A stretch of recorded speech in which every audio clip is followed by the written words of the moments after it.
Hi, my name is Tom Markle, and I would like to demonstrate a rocket which I've designed. This is called the Easy Load Helicopter Rocket because I believe it's one of the easiest to load and set up rockets, and it's also not all that difficult to build.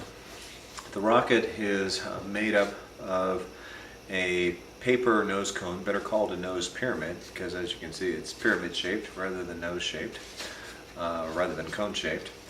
Then there are three what I call rotor fins, a combination of the fin for stability and then the rotor for descent. This was first put into a production model with Fliskit's Tiddlywink.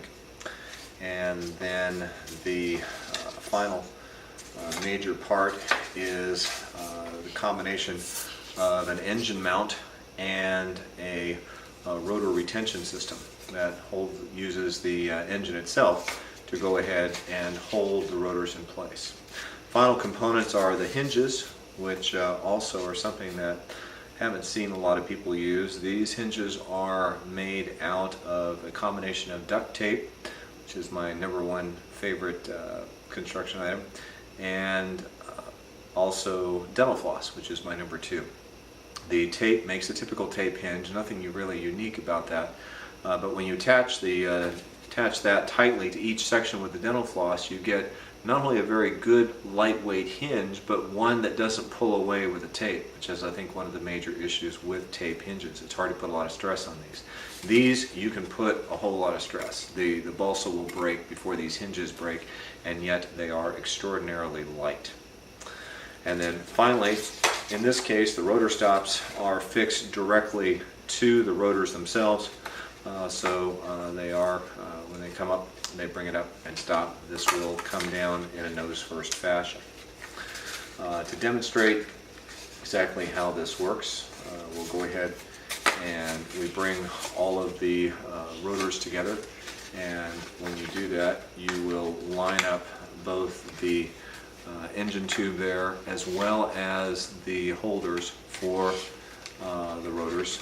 Those will all line up, and then all you need to do is drop an engine right down the middle, and that drops right into the engine tube. A small section of the engine does stick out, and that's what's going to hold that in there. At ejection, that will come out, and then that will release the rotors.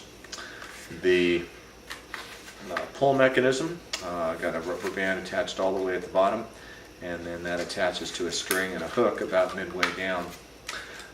You may wonder, in this case, why I attach it all the way down there instead of up higher. What I find with that, especially with this retention system, is that when you have these long rotors and they're attached like this, they tend to bow outward, so that helps to hold that together. So we'll set each one of those up. That was the first one. These are attached here by very tiny hooks. The hooks are just made out of very small paper clips. It's attached here. Something else that I haven't seen before, if you notice, the moment of pull to open this up is not at a very good leverage angle because it's pulling straight down.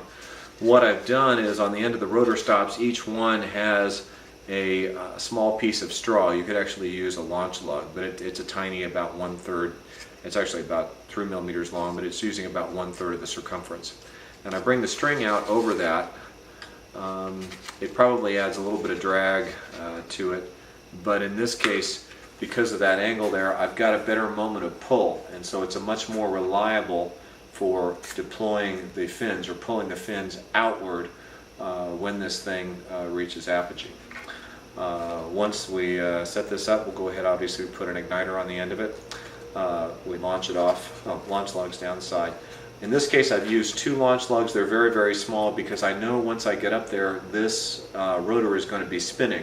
And so instead of using one long one, I use 2 little tiny ones because it's going to minimize the amount of drag that I'm going to have. So once this launches, this will launch up.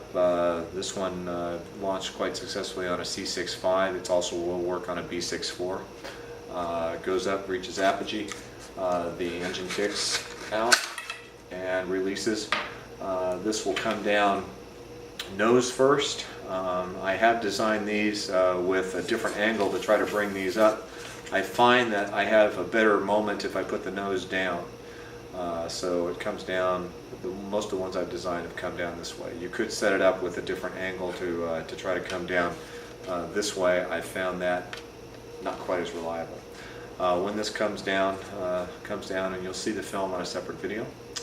And then actually the next launch is very, very easy because you've already hooked up your rubber band. So all you do is you bring it together, line everything up here, just shooting down the middle, drop an engine in, and usually you have to readjust these just to put those on the end of your stops. Usually one of them comes off, and you're ready for a next shot. So that's my demonstration of the EasyPrep helicopter rocket. Hope you've enjoyed it.